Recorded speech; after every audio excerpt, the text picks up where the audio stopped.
Fuego Cruzado. Buenas noches, bienvenidos a este programa especial de Fuego Cruzado, hoy lunes. No hay duda que la dinámica política venezolana en los últimos tiempos se ha acelerado considerablemente y a raíz del rechazo al gobierno nacional el 10 de marzo hay un sentimiento y un deseo de cambio en el país. Ese sentimiento y ese deseo de cambio en el país lo viene interpretando el doctor Caldera desde hace cierto tiempo y le ha planteado al país una reforma constitucional dentro del mismo sistema político y sin violentar las instituciones democráticas. Doctor Caldera, buenas noches, bienvenido. ¿En qué consiste esa reforma constitucional? Buenas noches, Leopoldo. Realmente, como tú dices, el país está viviendo una crisis profunda y hay un deseo de cambio, pero con una característica preocupante. Es un deseo de cambio urgente. El país no solamente quiere que cambie la situación, sino que cambie pronto. Y uno observa en todos los sectores una gran impaciencia al respecto.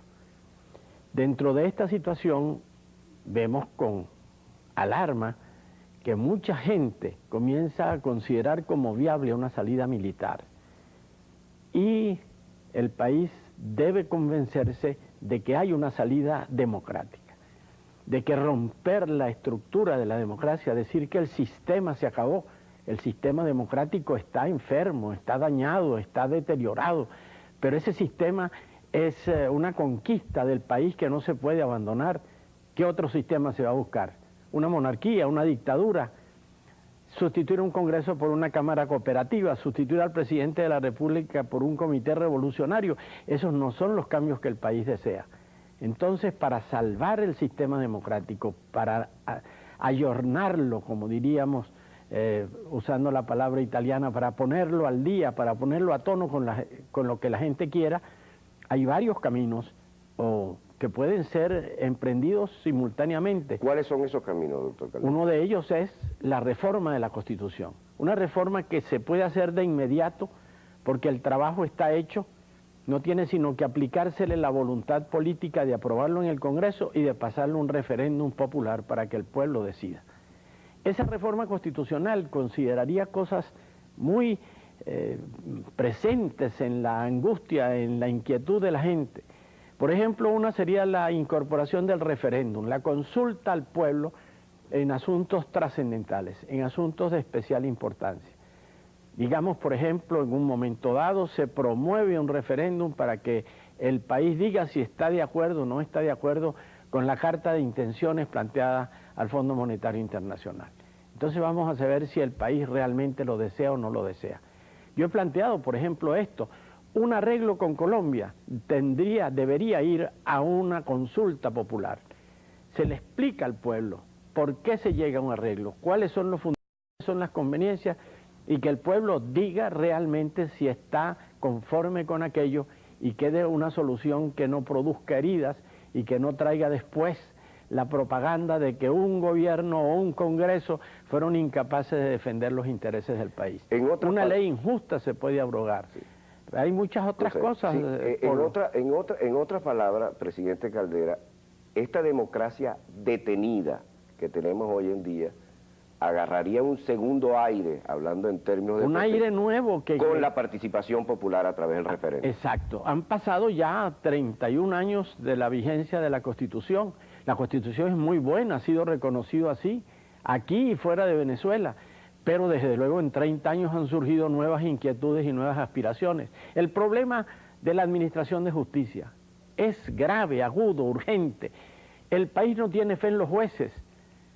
Desgraciadamente hay un divorcio completo entre la opinión de la gente y las decisiones judiciales. La gente piensa que los jueces deciden por intereses políticos, por intereses económicos o por otras razones, o que no decide. Hay que darle a la sociedad civil un recurso extraordinario para que pueda en un momento dado remover a un juez, a un magistrado, que en su convicción no están cumpliendo como deben cumplir, sin llenar una serie de papeleos que nunca conducen a nada. porque el Consejo de la Judicatura ha destituido a algunos jueces y luego la Corte Suprema de Justicia los repone en el cargo y le manda a pagar todos los sueldos del tiempo que estuvieron fuera, porque le pareció que no hubo prueba suficiente, prueba plena al respecto. Hay otros aspectos interesantes, la legislación sobre los partidos.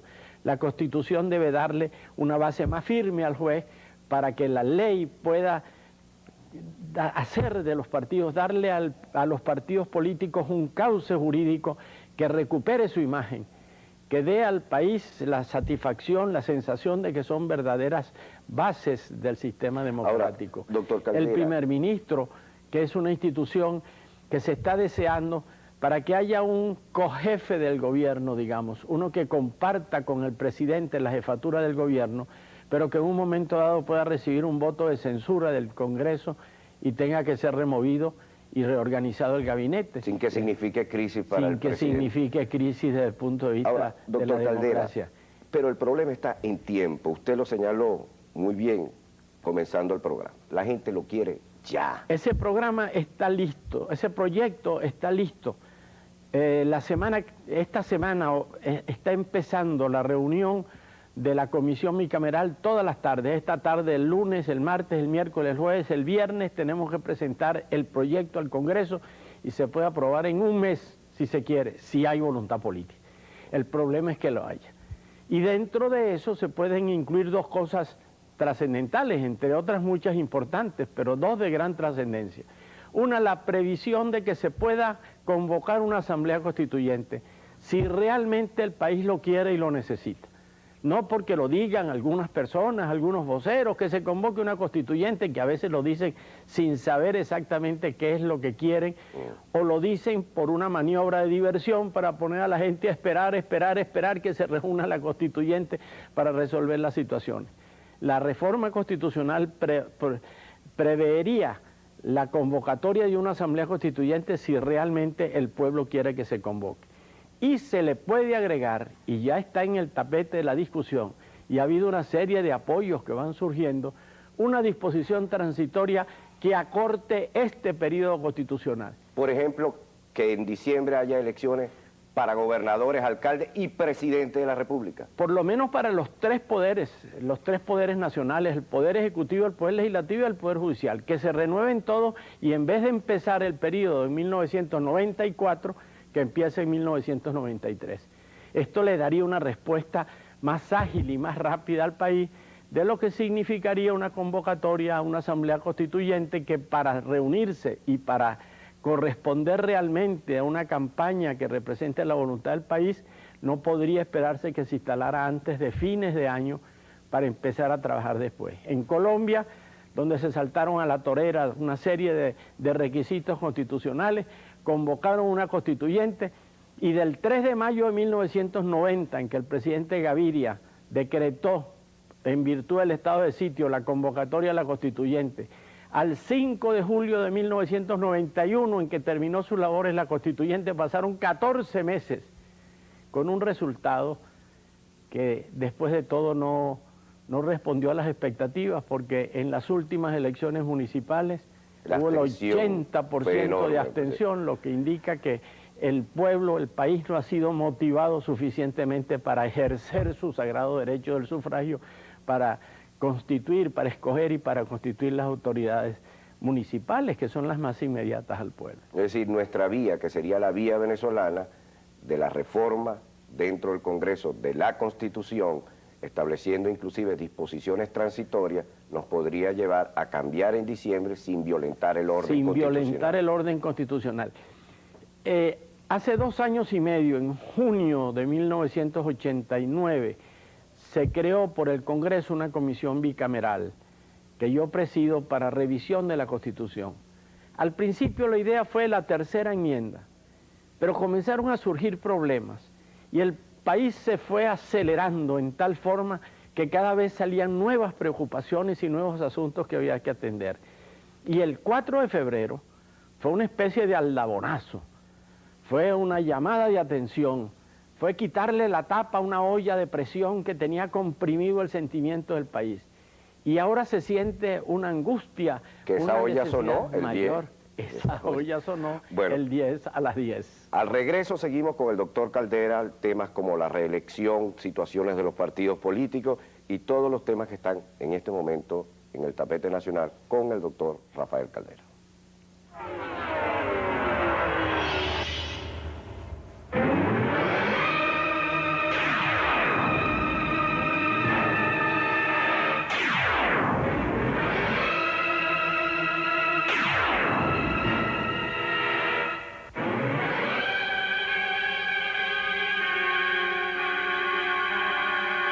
Fuego Cruzado.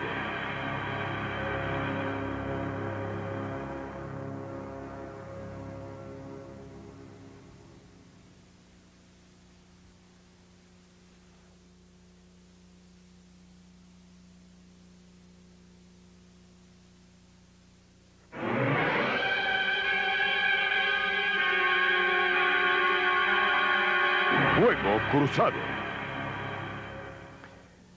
Si bien es cierto, existe en el país esa idea inmediata de cambio, no es menos cierto, doctor Caldera, que hay un poco de desconfianza, por no decir mucha desconfianza, con relación a los actores políticos. Y siempre se tiende a interpretar que hay un juego, que hay una maniobra, que hay algo oculto. En estos momentos, por ejemplo, se ve que hay una campaña que está comenzando a gestarse sobre la no reelección. En otras palabras, eso tiene nombre y apellido. Eso va dirigido hacia Rafael Caldera. Entiende el mundo político que usted está en la calle, que usted goza de un gran prestigio y que, bueno, hay que cerrarle el paso y ponerle una especie de nombre y apellido a la no reelección. Entonces, sobre eso, ese tipo de cosas, presidente, genera la desconfianza en la cual estamos viviendo. Yo considero que los cambios urgentes que se deben hacer son los que el país está reclamando. Ahora yo me pregunto si el país está pidiendo que se establezca la no reelección que, como tú lo dices, tiene nombre y apellido. Es decir, cerrémosle el paso a la posibilidad de que Rafael Caldera sea nuevamente presidente de la República. Hay una serie de editoriales que han publicado en un diario escandaloso que, bueno, es la expresión de un editor que no me puede perdonar que por la ley del trabajo haya tenido que pagarle unos centavos más a sus trabajadores. Pero en realidad habría que ver qué es lo que piensa, qué es lo que cree el país. Ha habido declaraciones por lo demás muy explicables, por ejemplo, del presidente de Acción Democrática, doctor Humberto Chely, que dice que él votaría, oficiaría la no reelección para lo sucesivo, pero no para aplicársela a los que ya hemos sido presidentes, que en este momento pues los otros dos no están en el tapete.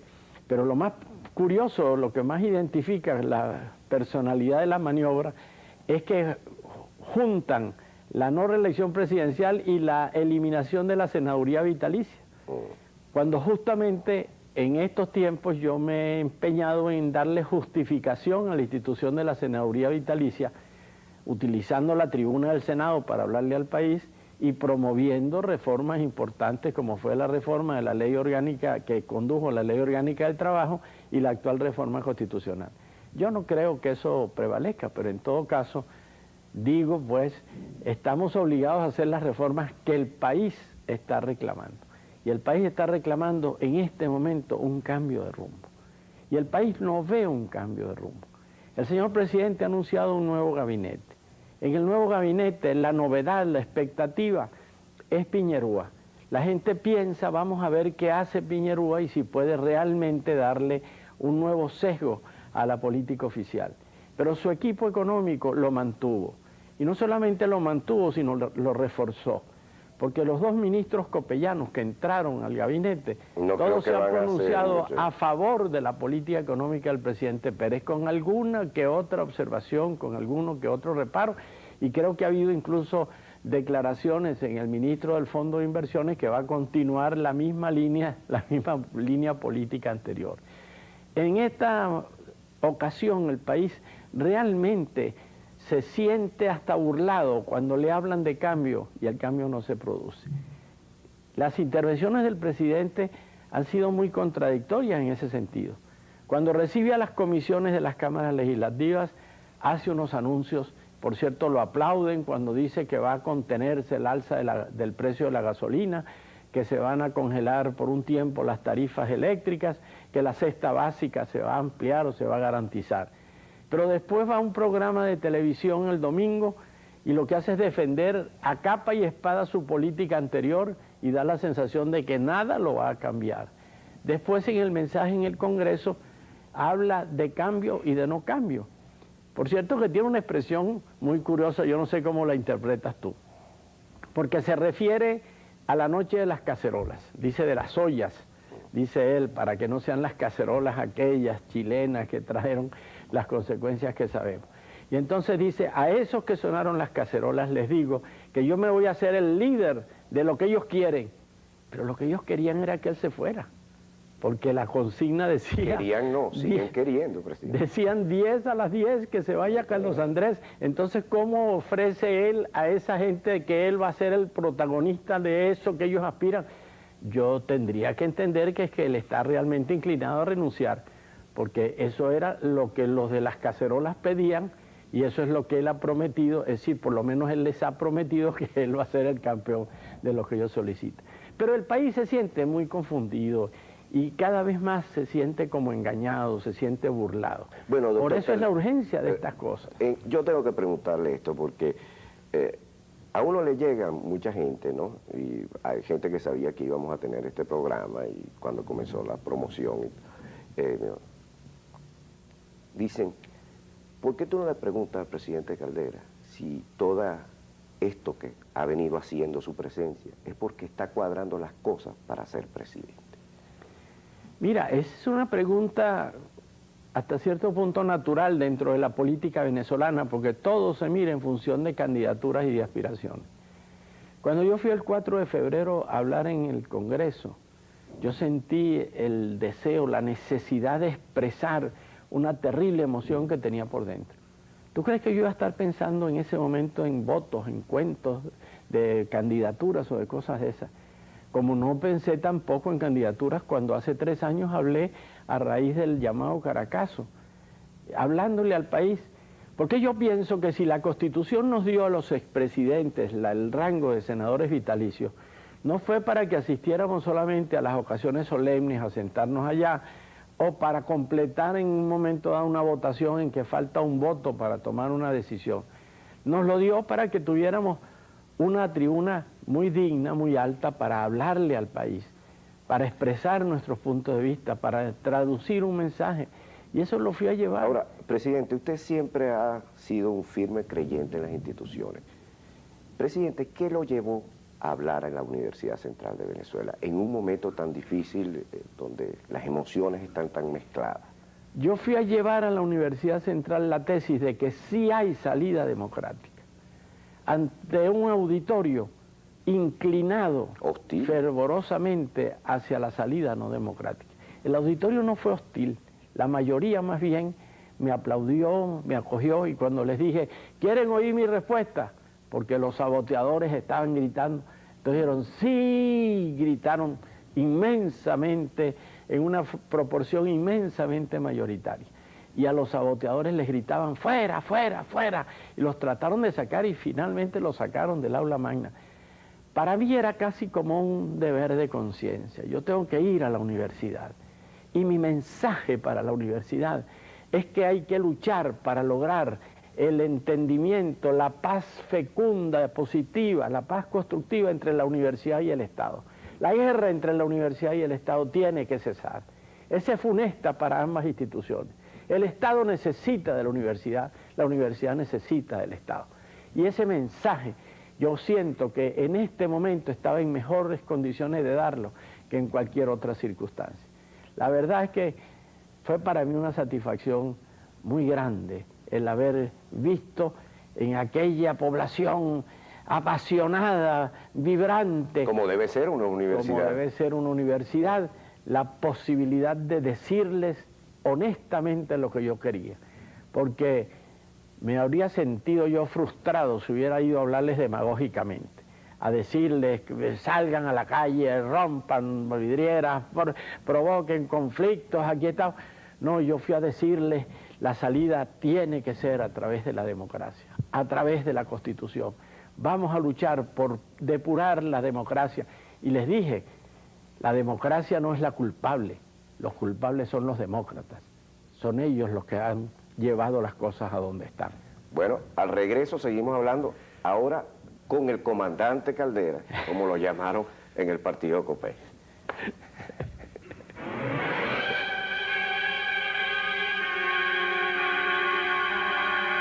Fuego Cruzado.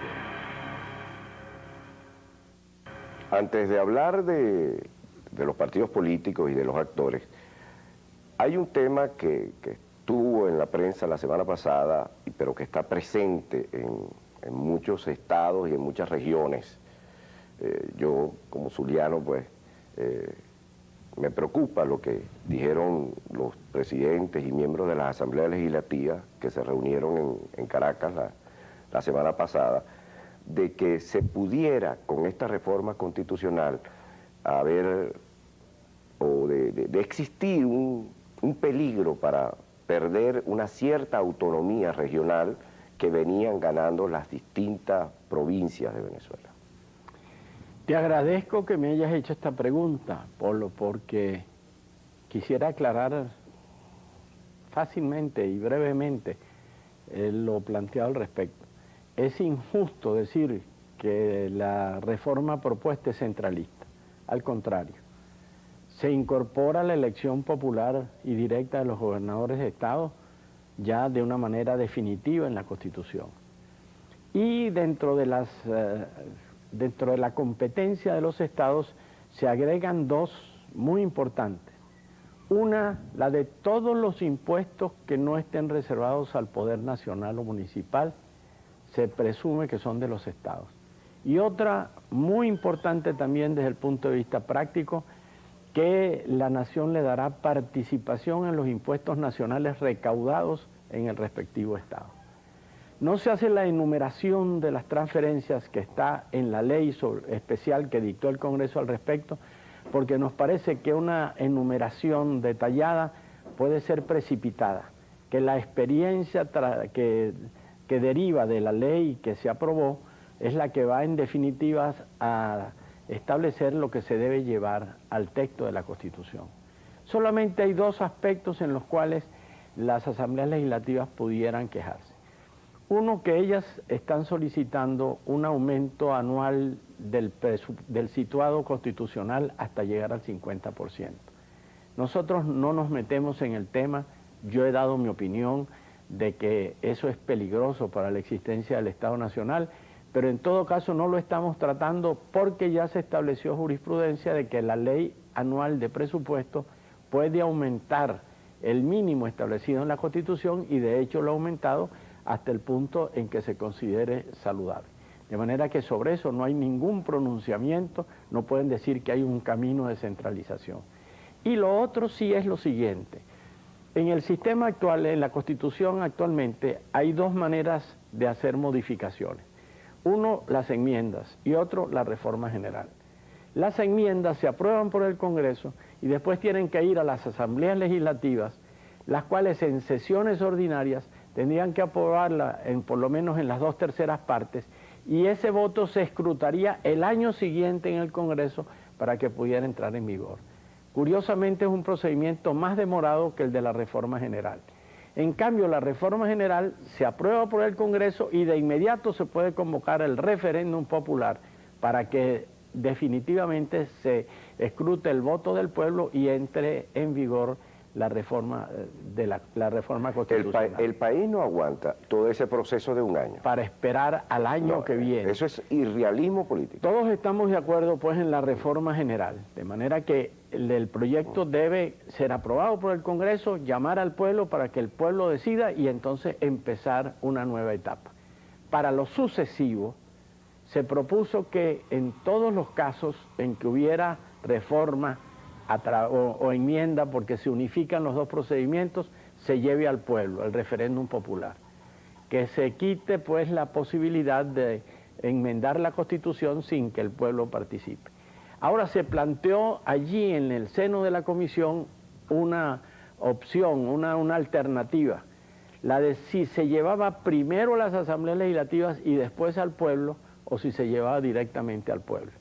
La comisión se ha pronunciado hasta ahora porque llevarlo a las asambleas legislativas para después llevarlo a un referéndum popular era demasiado complicado. Y por eso se propone... Es más democrático directamente al pueblo. Exactamente. O sea, no órganos intermedios otra vez. Ese es el único punto en que las asambleas legislativas pueden decir que se les están quitando facultades, pero es para dárselas directamente al pueblo. Que por cierto, presidente, llama la atención de que el presidente Carlos Andrés Pérez se ha reunido con esto y con aquello, y no se ha reunido con los hombres que han salido electos en Venezuela últimamente, donde no ha habido la manifestación en contra de ellos, porque aquí no ha habido manifestaciones en contra del gobernador de Bolívar, o contra el gobernador de Lara, o contra el gobernador de Miranda, que es donde está verdaderamente el poder real, ¿no? Es curioso.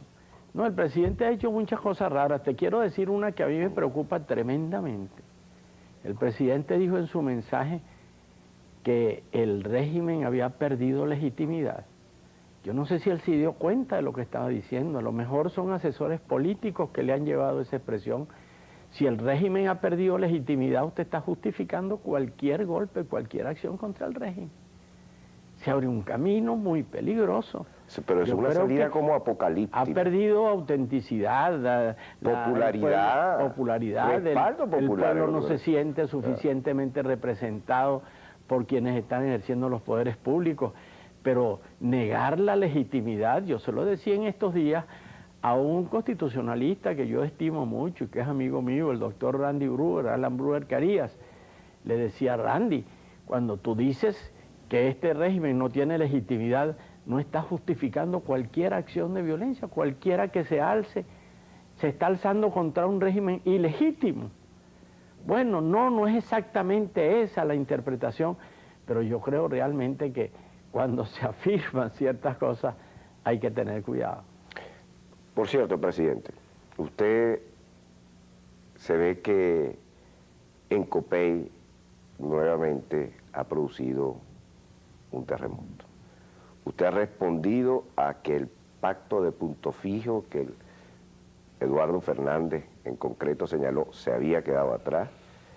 Usted recogió ese guante y dijo no, porque las personalidades son distintas y en verdad hoy más que nunca tiene vigencia una plataforma política de unidad al país.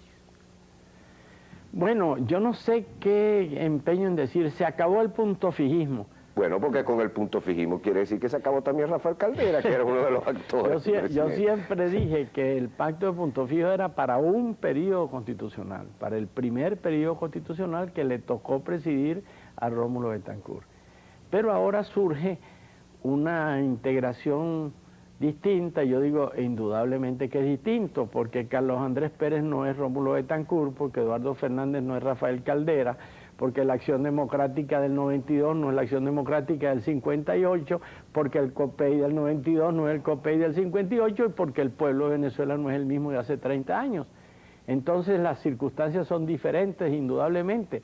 Ahora, quiero aclarar e insistir mucho, porque me parece muy importante, que cuando suscribimos los representantes de Acción Democrática, de Unión Republicana Democrática y de COPEI, el pacto de punto fijo, suscribimos un programa de gobierno, un compromiso de gobierno, y es lo que yo no he visto en el caso actual.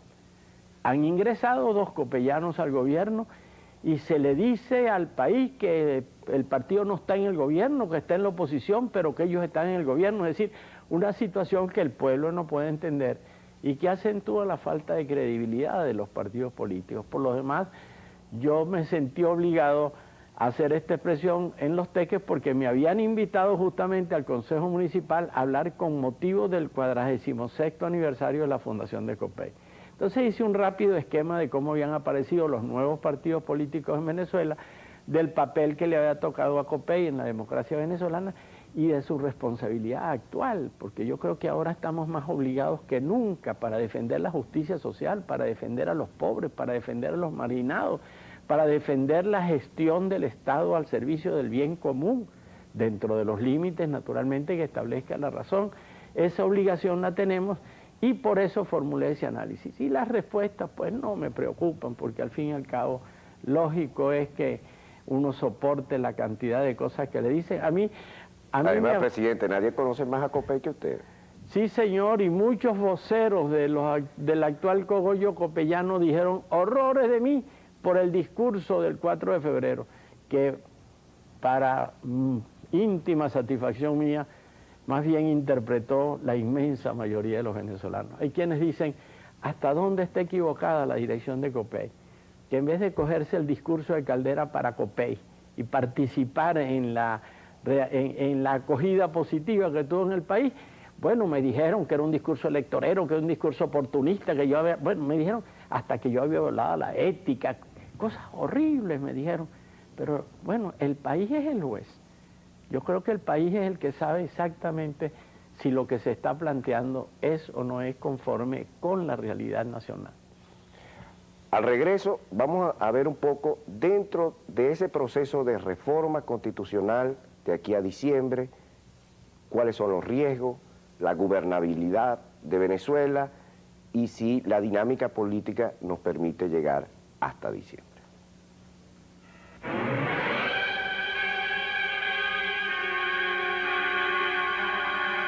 Fuego Cruzado. Existe una serie de interrogantes en el país porque siempre la discusión de orden jurídico confunde a quienes no son duchos en la materia. Entonces, presidente, si pudiéramos hablar un poco de los plazos, de los lapsos de esta reforma, ya nos dijo que el viernes se presenta un documento, cuándo se pasaría a discutir, cuándo vendría la oportunidad de votar, cuándo tendríamos las elecciones, si nos podríamos hacer como Muy bien. nos diera usted una clase sobre esa materia. Mira, Polo, el procedimiento más rápido es el de la reforma constitucional, reforma general de la Constitución. Además, es indispensable, porque los que hablan de convocar una constituyente tienen que admitir que se haga la reforma de la Constitución para que permita la convocatoria de la constituyente. Lo otro sería un golpe de Estado. Un golpe de Estado, por cierto, que tropezaría con lo que llamaba el doctor Gonzalo Barrios cuando estábamos redactando la Constitución, la maldición gitana. El artículo 250 de la Constitución dice, esta Constitución no perderá vigencia si por un acto de fuerza o por cualquier procedimiento no previsto en ella perdiera su vigencia, perdiera su ejecución, pues dejara de aplicarse. Y cualquier ciudadano, investido o no de poder público, está obligado a luchar para reponerla en vigor. Y los que hayan sido más responsables de establecer la usurpación, de quebrantar el orden constitucional, pueden sufrir la pena de confiscación de bienes para resarcir a la República de los males construidos. Esto es más o menos, no te lo estoy diciendo de memoria, esa disposición la copió textualmente la Constitución del Perú, que fue promulgada unos años después de la nuestra. Bueno, romper la Constitución, si no es por el mecanismo que ella misma establece, es un delito, además un hecho antihistórico. Si se quiere de una vez convocar la constituyente, tendría que hacerse la reforma general para establecer que se va a convocar la constituyente. Y entonces se dejarían una serie de cosas urgentes. La reforma del Poder Judicial, el referéndum, la creación de la figura del primer ministro, del defensor de los derechos humanos, el derecho a la información, una serie de derechos, el aumento de los derechos políticos de los venezolanos por naturalización, que a mí me mortificaría, me sentiría humillado si después de tanto hablar de la necesidad de mejorar de su participación en la vida política del país, saliéramos con que otra vez, dirían ellos, los políticos nos vienen, nos hablan de que nos van a dar muchas cosas y cuando se llega al punto de llegar, se olvidan de nosotros. Ahora, ¿todas esas reformas no tomarían como mucho tiempo? ¿O eso se puede...? Si hay voluntad política, es perfectamente viable, podrá haber debate en algunas cuestiones, pero se puede perfectamente en un mes aprobar en el Congreso. Y la convocatoria al referéndum es muy fácil. Es decir, el mes de abril nos tomaría discutiendo estas reformas. Sí, ahí está de por medio la Semana Santa y es difícil hacer que los senadores y diputados vayan en los días de Semana Santa, aunque sería un gran ejemplo. Pero también el país yo creo que lo requiere en el momento en que estamos, esos ¿no? mismos días. Sí. Ahora, eso iría al referéndum inmediato, porque en mayo, por ejemplo. Perfecto, el registro electoral está hecho y la gente lo que va a votar es sí o no, si aprueba o no aprueba la reforma constitucional. Y si la gente vota, vamos a suponer, el 15 de mayo, está de acuerdo con la reforma constitucional, que esa reforma constitucional podría contemplar que existieran elecciones en diciembre. Perfectamente. Se reduce el periodo, la Constitución se promulga inmediatamente después del referéndum. E inmediatamente. Se escruta y se manda al Congreso, el Congreso declara sancionada la Constitución, el presidente de la República tiene 10 días para promulgarla. Si no la promulga, queda de todas maneras automáticamente promulgada por los presidentes de la Cámara. Es decir, que en junio podríamos tener una nueva Constitución. Fácilmente. El problema es que haya realmente el acuerdo político y que todos estemos convencidos de que tenemos que cooperar para resolver esta cuestión, porque las cúpulas de los partidos, en realidad, si están llegando al acuerdo político es porque se dan cuenta de la situación que existe en el país, es que el país presiona, el país está marcando una urgencia angustiosa, el país civil y el país militar. La voluntad política. Por lo que se puede observar, el movimiento al socialismo está en esa línea. El Partido Social Cristiano COPEI pareciera que también, e inclusive el partido de gobierno Acción Democrática. Sí. Entonces, siendo las tres fuerzas más importantes, al igual que Causa R y los demás grupos, tendríamos... En esta semana, en el seno de la comisión, deben llegar a un acuerdo para saber en qué modificaciones están de acuerdo y en cuáles no. Y, desde luego, pues, queda el derecho del que discrepe de las decisiones tomadas de hacerlo presente en el debate, pero si estas cosas se quieren sacar, salen. Ahora, si no hay voluntad política, entonces estamos hablando de cosas exóticas. Y podría precipitar que la dinámica de angustia que vive el país pudiera llevarnos a cualquier cosa. El problema es que se han planteado perspectivas alarmantes para el país.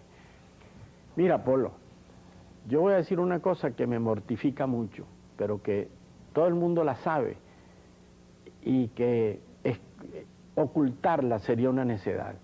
El 4 de febrero le reveló al estamento militar que el pueblo no está dispuesto a salir a combatir contra un pronunciamiento.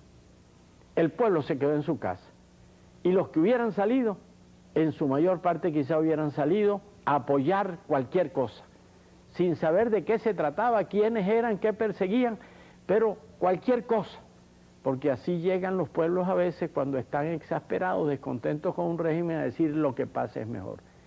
De manera que hay una tentación permanente y hay que reconocer que en la conciencia institucional de las Fuerzas Armadas está el abrir un compás de espera. Los militares, yo siento que en el momento actual están solicitados por 1000 circunstancias para desbordarse, para asumir un papel que no es el que les corresponde, de ser ellos los ordenadores del Estado. Pero hay que hacerles sentir que en verdad ellos que están en cierta manera reflejando la incomodidad popular, pueden reflejar también una expectativa de esperanza, un compás abierto. Y la dirigencia política del país tiene que saber que ese compás tiene que abrirse.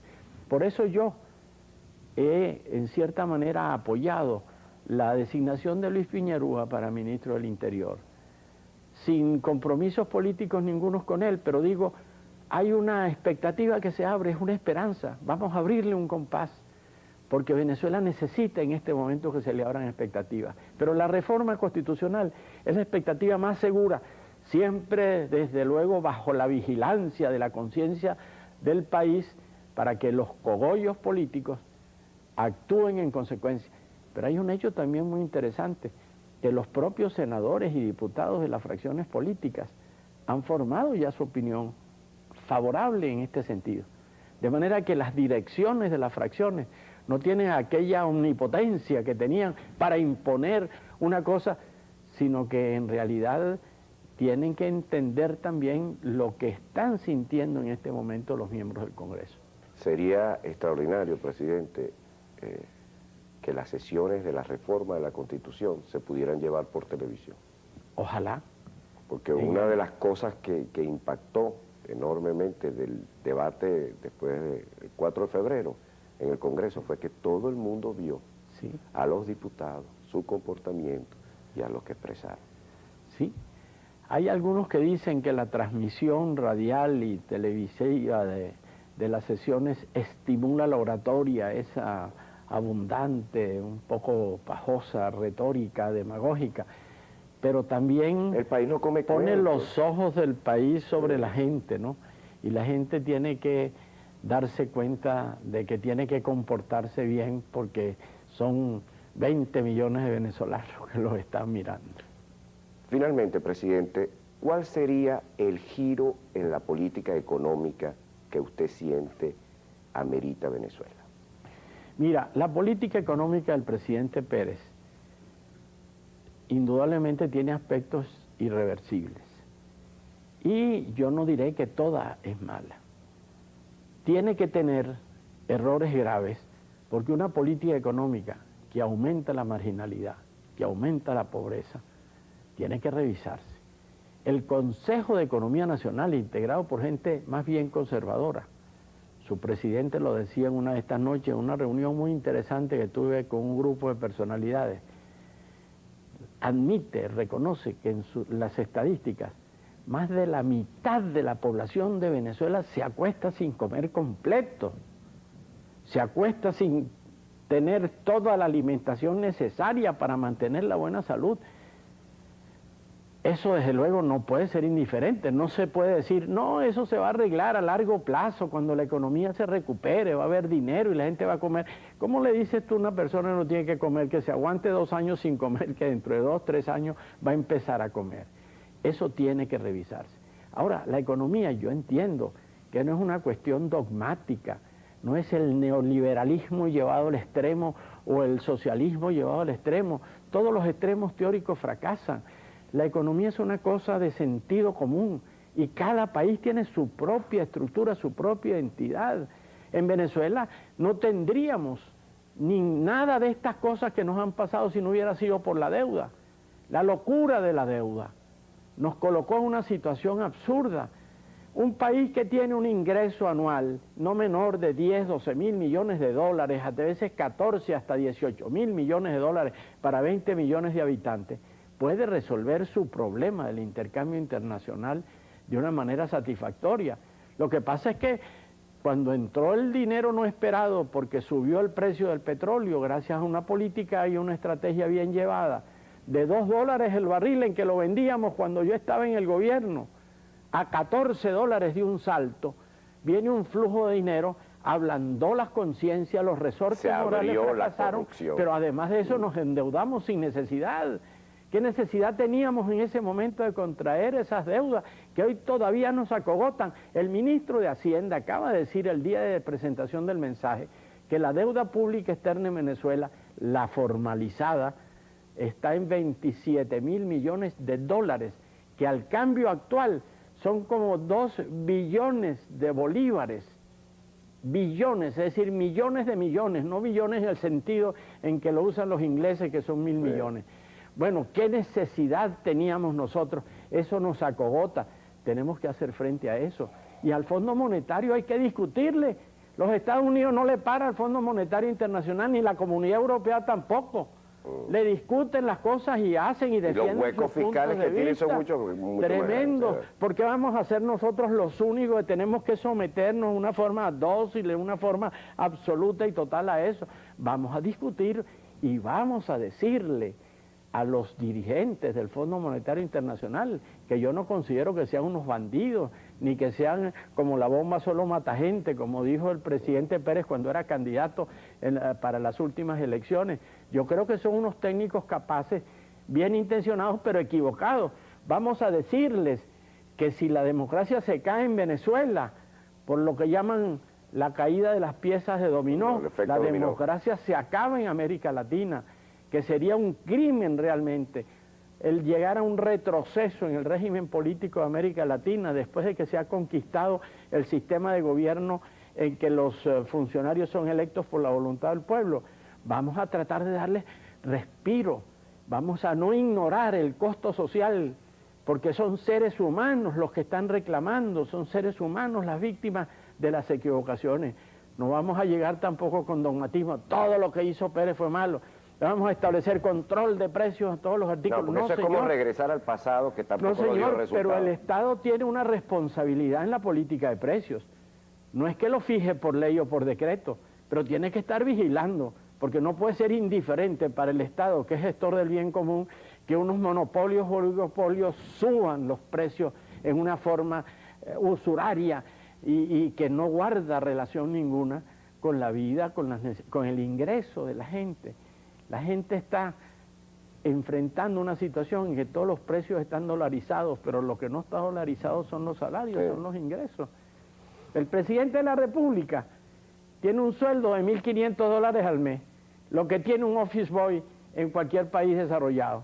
Pero en cambio, lo que tiene que comprar, sobre todo a base de insumos extranjeros, ha subido hasta las nubes. Eso hay que revisarlo, hay que hacerle frente. Bueno, presidente Caldera, muchas gracias por haber venido a este Fuego Especial, Fuego Cruzado Especial hoy lunes, y los invito mañana a un Fuego Cruzado con Miguel Enrique Otero y el informe de la CIP y con Donald Ramírez, dirigente de COPEI. Muchas gracias, buenas noches y hasta mañana. Muchas gracias, Gracias, doctor Caldera. Muchísimas gracias.